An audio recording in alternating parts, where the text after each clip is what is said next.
Good afternoon.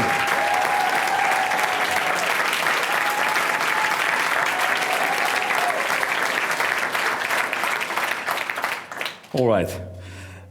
In Plato's Phaedrus, there is a story of Thamus and Thoth. Thoth, a god and inventor, would show his inventions to Thamus, a king in Egypt. And if he liked, Thamus would pass on the inventions to his people. Among his ideas, Thoth presented writing as an aid to memory and wisdom. But Thamus was cautious. He thought writing would make people forgetful, as they might not use their memory. You can see what it has done to me, at least. After a lot of, here I am reading out. Thamus saw writing as a tool for recollection and not for wisdom. He thought writing would deliver information and make people seem intelligent, even when they were ignorant. The story delivers 2 points. One, we are wrong to assume that technology has only one-sided effects. The efficient means of farming, I'm giving an example here. The efficient means of farming, use of fertilizers and pesticides to increase food production for feeding the increasing population, led to soil erosion and polluted underground water. This is something I'm talking from my experience, but we'll not get in detail there. There are several examples of technology being a double-edged sword. We all know. Each one will probably have a story to tell. Or as Neil Postman, who cites this story in his book Technopoly, puts it, what giveth, taketh away. And the second point of the story is that often inventors of technology are not the best people to analyze what price one pays for the benefit of technology. We need Thamus's wisdom to assess the true cost of technology. Now, the title of my talk here today is Technology Will Not Save the World, Citizens Will. I'm using the word technology very broadly to include machines, gadgets, systems, and processes that supposedly make our world efficient and better. So I stand before you, as you might have guessed, to critique technology, but this exercise is foolhardy, and 2 reasons make the endeavor challenging. First, there is extensive work by eminent critiques of technology, and you all will know. I've already named one, Neil Postman, Jacques Ellul, all of these people, and until now, have largely been disregarded. This is bewildering. It's actually a conundrum to me. I wonder why we have not heeded past warnings on the Faustian bargain we often make for technology and progress. The horrors of industrial warfare aided by technology in the First Great War did not stop us from having a second one with even more devastating effects. We have ignored critical reminders. So what can my feeble voice, what my voice is not exactly feeble voice add to what wise people have already said? But you know what I'm saying.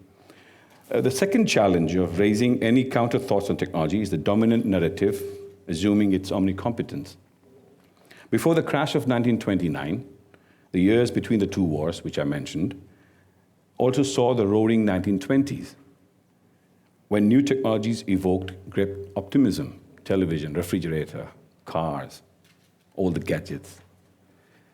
The ominous signs of our time, economic and social inequities, political discontent, and concerns about climate change, are juxtaposed with Panglossian optimism that technology will solve all our problems, just that apps and data and everything has replaced television and refrigerators. That's what I think. And data is not new. I mean, 1970, Limits to Growth, when I read it when I was 18, and I thought, this guy is joking. I mean, we will go on forever. Furthermore, there is our belief that life in today's technological society is a great improvement over earlier times. This is a powerful narrative, and even if overstated, it is not entirely unfounded. We live in a society in which technology is revered, and our faith in technology is religious. Almost every critique of technology starts with its merits, listing the wondrous inventions that have improved our lives before stating the harm it has wreaked on our social and economic ways as a side effect. Have you not often heard from technology critiques, I'm not a Luddite, but I'm a Luddite. And that might be my third challenge, and this is only half a joke.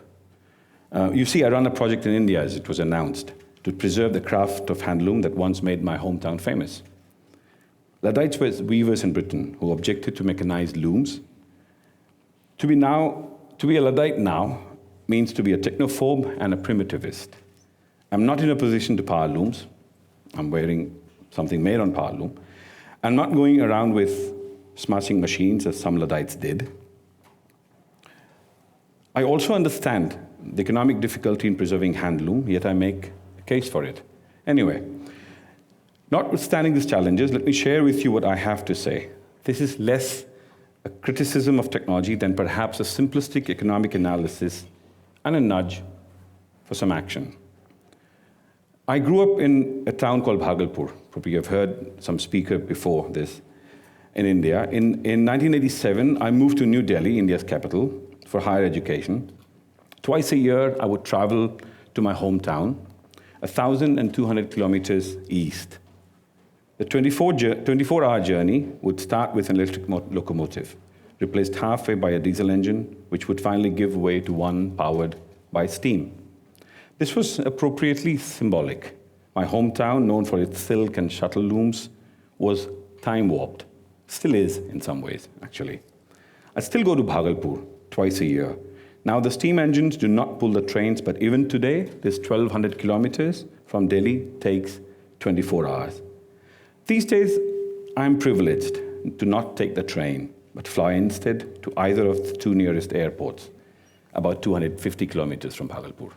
That's the nearest. Then travel by a car. But to get into the city, one still has to take one of the two narrow bridges, often congested. Going to Bhagalpur remains a challenge.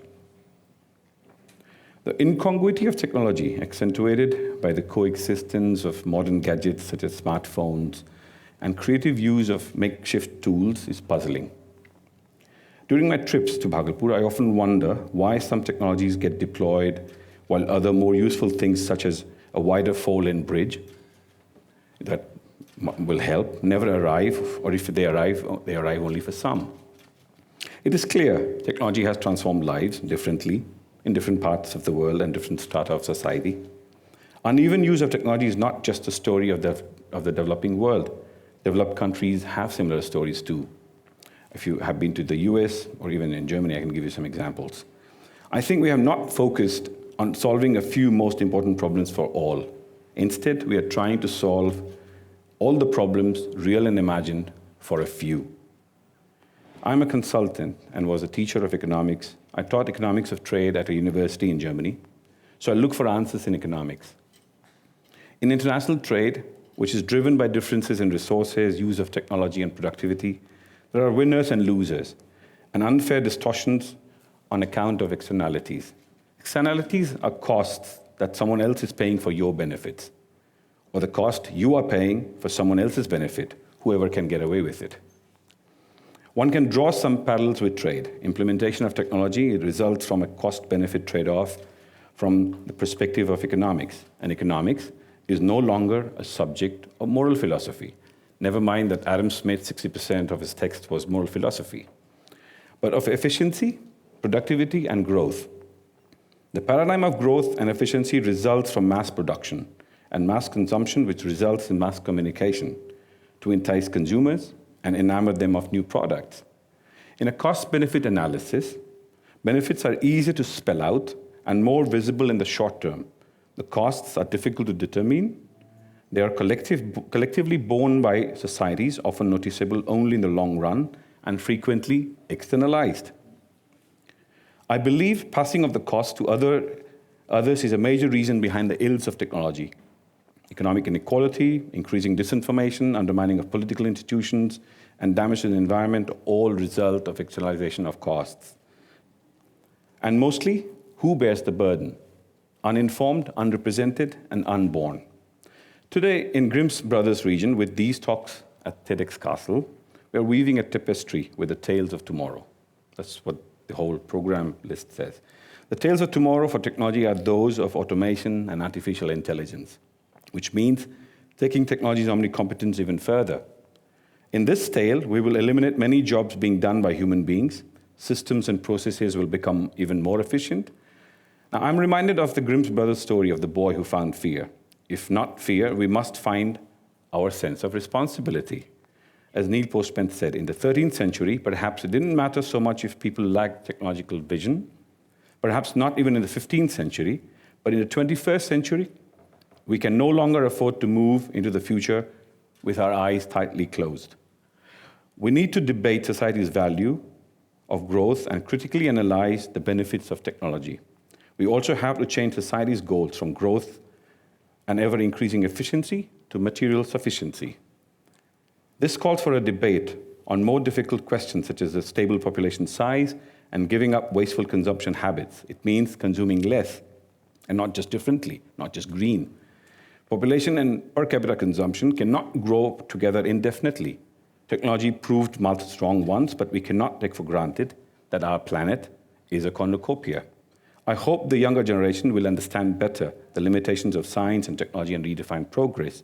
Most importantly, the young must understand they will disproportionately bear the burden of externalized costs. They're already bearing it. That means you have to be an activist, join politics, get involved in the process to assess technology, formulate policies that include all social and environmental costs. There is often no need for the new when the old can do. Remember, most technology is either to solve problems created by technology or to achieve incremental efficiency. Better cars, better phones. As French poet and philosopher Paul Valéry wrote, we can no longer bear anything that lasts. We must focus on maintenance and repair of what we already have. There is a simple checklist suggested by Neil Postman of 6 questions to do your due diligence. Go ahead and be a modern-day famous. I'll leave you with the quote from a George Bernard Shaw's play. You see things and you say, why? But I dream things that never were, and I say, why not? Thank you.